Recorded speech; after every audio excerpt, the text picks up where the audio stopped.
afternoon, everyone.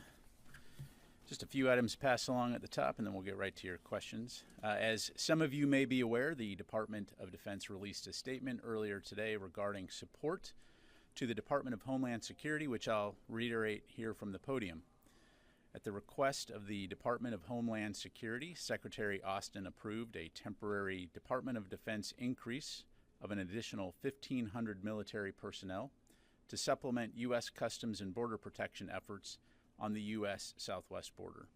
For 90 days, these 1,500 military personnel who will be sourced from the active duty component will fill critical capability gaps such as ground-based detection and monitoring, data entry, and warehouse support until CPB can address these needs through contracted support. Military personnel will not directly participate in law enforcement activities. It's important to note that the department is also evaluating options on how we might replace these deploying forces in stride with other sources to include potentially forces from the reserve component and contracted support. And while this request is for 90 days, I would point out that DoD has supported DHS on the southwest border for 18 of the last 22 years and every year since 2006. Shifting gears, the Department of Defense through U.S. Africa Command remains committed to supporting the Department of State's efforts in Sudan. Over this past weekend, this support involved organizing and synchronizing transportation from Khartoum to Port Sudan and on to Saudi Arabia for U.S. citizens and others who wished to depart Sudan. Today, the USNS Brunswick, along with the USS Truxtun and USS Polar, remain in the vicinity of Port Sudan and are able to provide support to the evacuation mission as needed. Additionally, ISR assets continue 24/7 overwatch over potential land evacuation routes.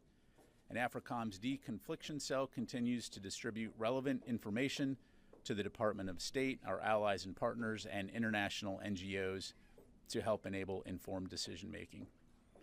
Looking ahead, Secretary Austin looks very forward to welcoming Philippines President Marcos to the Pentagon tomorrow. It's important to point out that we're standing at a transformational moment in the U.S.-Philippines alliance. We've made great strides recently in advancing our bilateral defense relationship from announcing 4 new enhanced defense cooperation agreement sites to successfully completing the largest ever iteration of our annual bilateral exercise, Balikatan. Secretary Austin and President Marcos will discuss a wide range of security topics, including support for the Philippines' defense modernization efforts and expanding operational cooperation in the South China Sea. Separately, the Department of Defense is joining with the U.S. Small Business Administration and our interagency partners in celebrating National Small Business Week, April 30th through May 6th.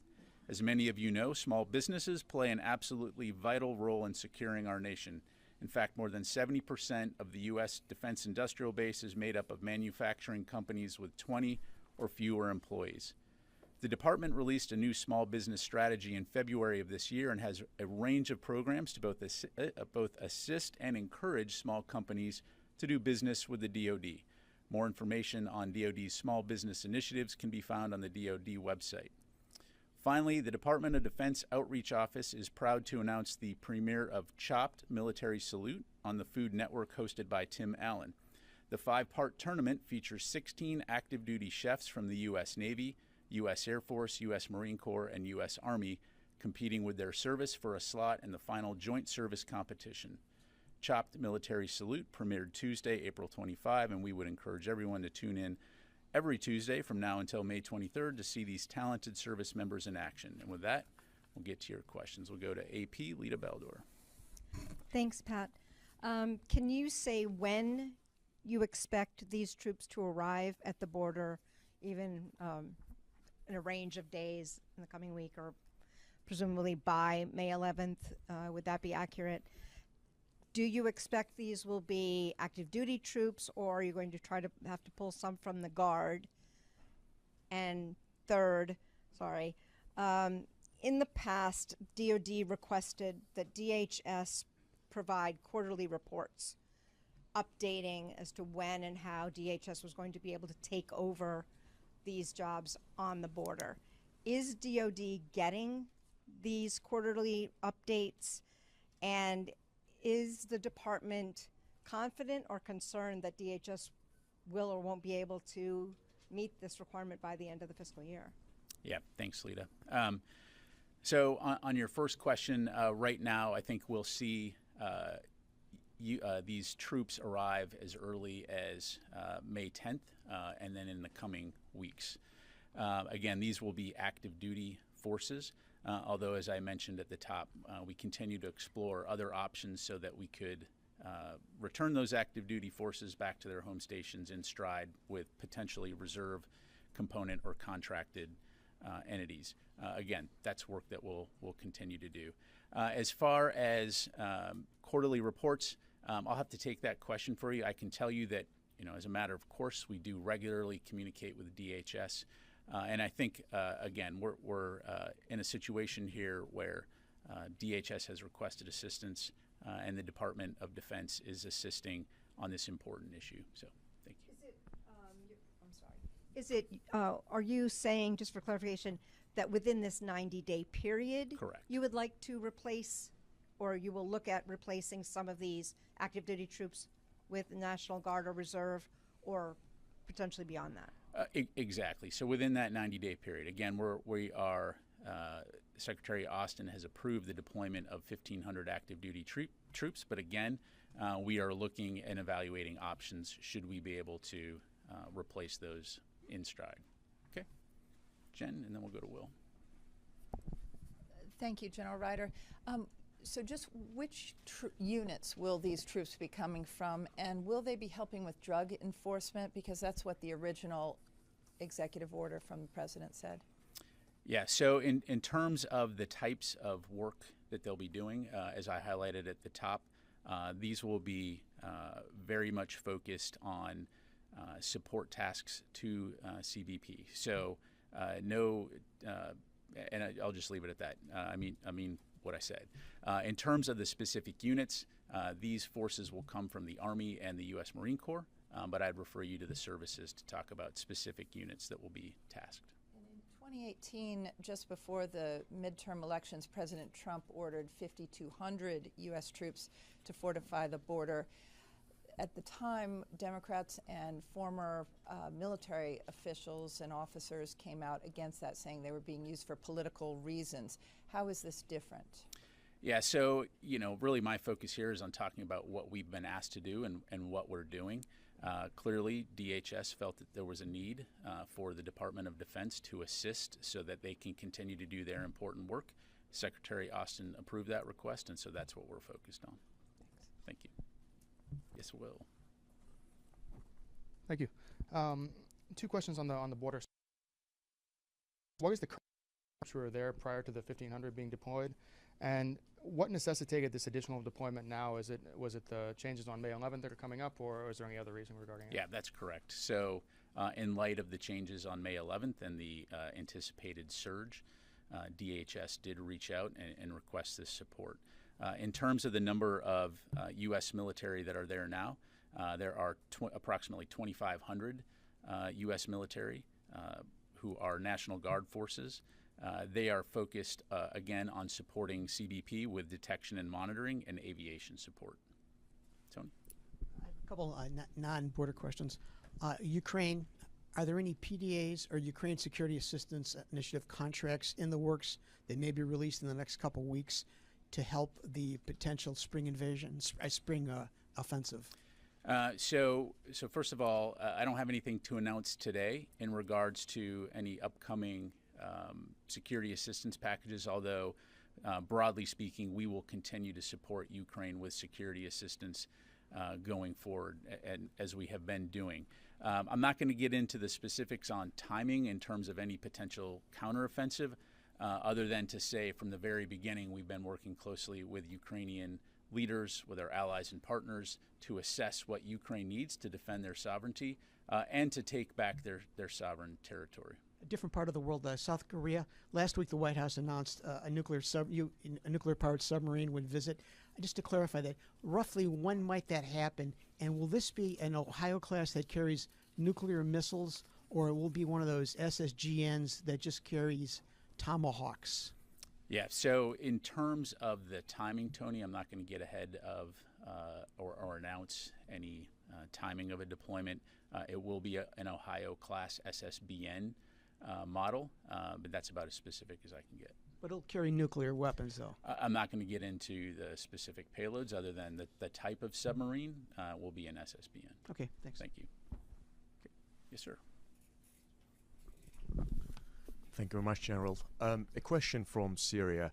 The killing of the Daesh leader on Saturday in an operation by the Turkish intelligence, this was announced by the Turkish president. Does the United States have any comment on that, confirmation comment, or what do you know about this? Certainly. At this time, we can't corroborate those reports. Certainly, that would be welcome news if true. Broadly speaking, we do appreciate what Turkey has done to counter ISIS, but that's about as much as I have. Just a quick follow-up on that. We had times when the United States said that the Turkish military presence in the region has been hampering the fight against Daesh. So, looking at the overall, how would you assess your NATO allies' efforts against Daesh or tackling Daesh terrorism? Yeah, well, certainly, as you know, in the border regions there in northern Syria, Turkish forces have engaged with ISIS in the past, and again, I think anything that the international community can do to help with the enduring defeat of ISIS is very helpful. Thank you very much. Go back to Fadi, and then we'll come to Qasim.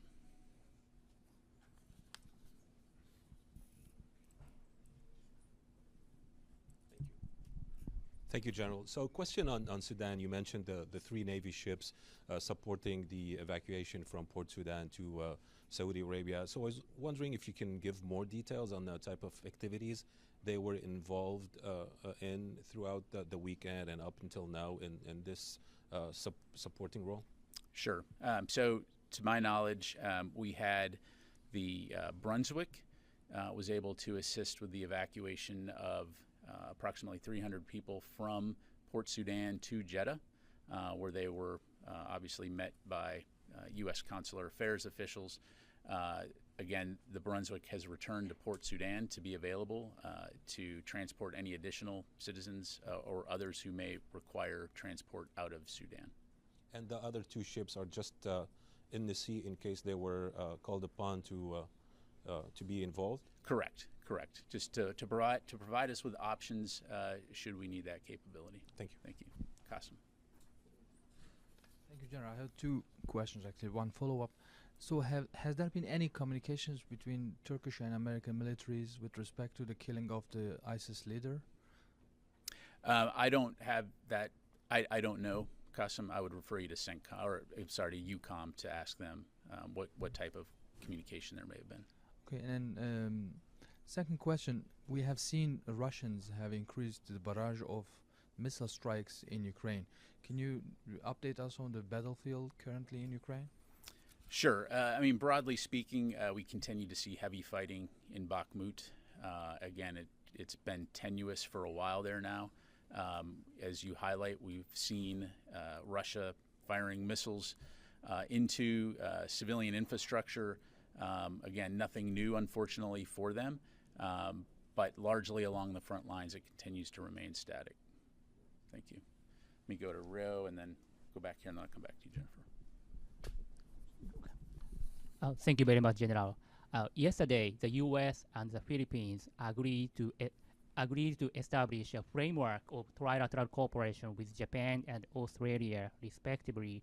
So, can you share a little bit more details, a little bit more specifics on what the Pentagon wants to do with this new trilateral format militarily moving forward? Yeah, sure. Well, I don't have anything specific to announce today, Rio. I would tell you that the Philippines, Japan, and Australia continue to remain very essential allies for us. We obviously share a common focus and common values when it comes to promoting peace, stability, and security in the Indo-Pacific region. And so we're going to continue to look at ways that we can work together to achieve that end. Thank you very much. Go back here, and then we'll go to Ro over here. Hi, Caitlin Kenny with Defense One. Tomorrow is World Press Freedom Day, and it's been more than 10 years since reporter Austin Tice was captured in Syria. Can you provide an update on what the Pentagon's efforts are to help bring Tice home And can you explain what may be hindering the government's effort to bring him back? Thank you. Yeah, thanks very much. So first of all, I would just offer, again, our thoughts and prayers to the Tice family.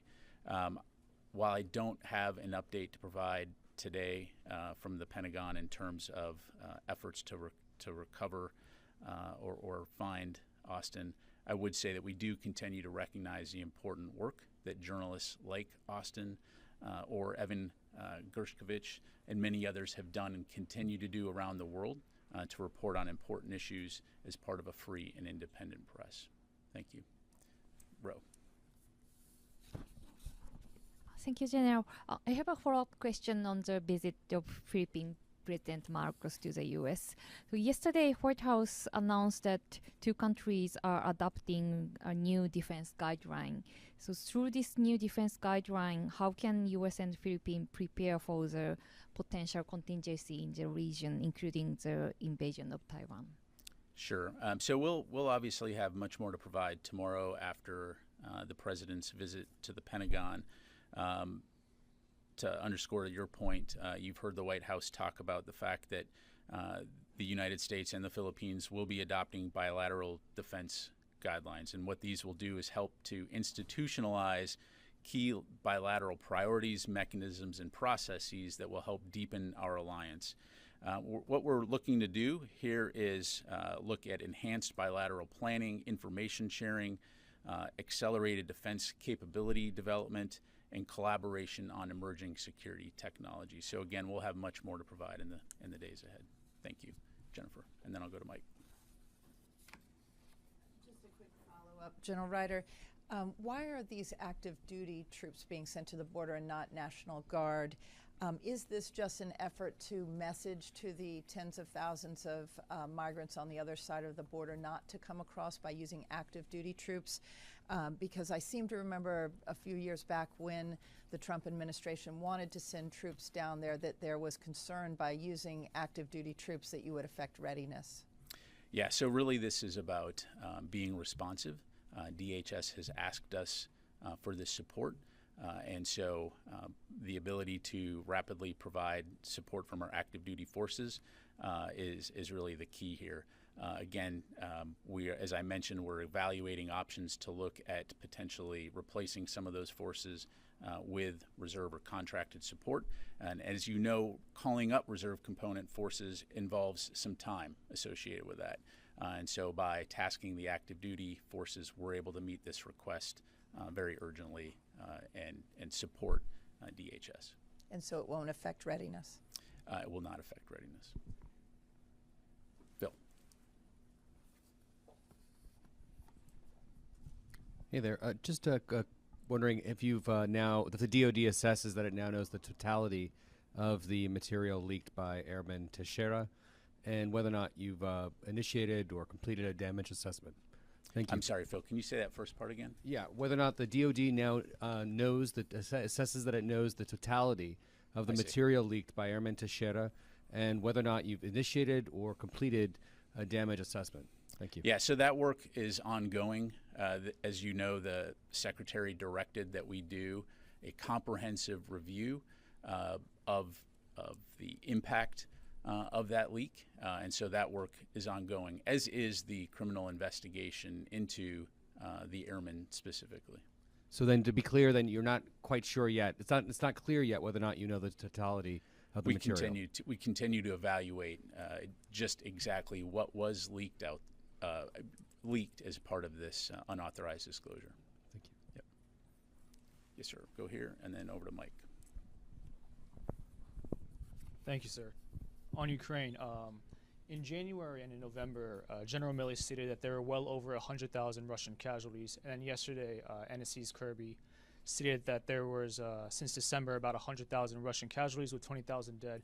So is it safe to assume that there are now well over 200,000 Russian casualties in Ukraine? Again, I'm not going to have anything to add beyond what Mr. Kirby provided yesterday, other than to say this conflict has been bloody from the beginning.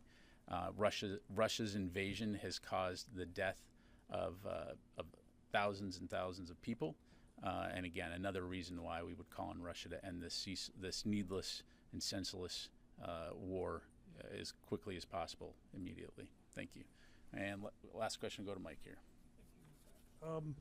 Change the subject a bit. Archbishop Timothy Broglio of the Military Archdiocese sent out a letter a couple days ago criticizing Secretary Austin's policy, saying that it mandates federal funding for abortion travel and compels military commanders to authorize such undertakings. He said the policy fails to incorporate basic conscience protection and creates First Amendment pitfalls for military commanders. I was wondering if the Pentagon has any thoughts on, any comment upon Archbishop? Yeah, I don't have a comment to provide on the Archbishop's letter. Thank you very much. Thank you very much, everybody. Appreciate it.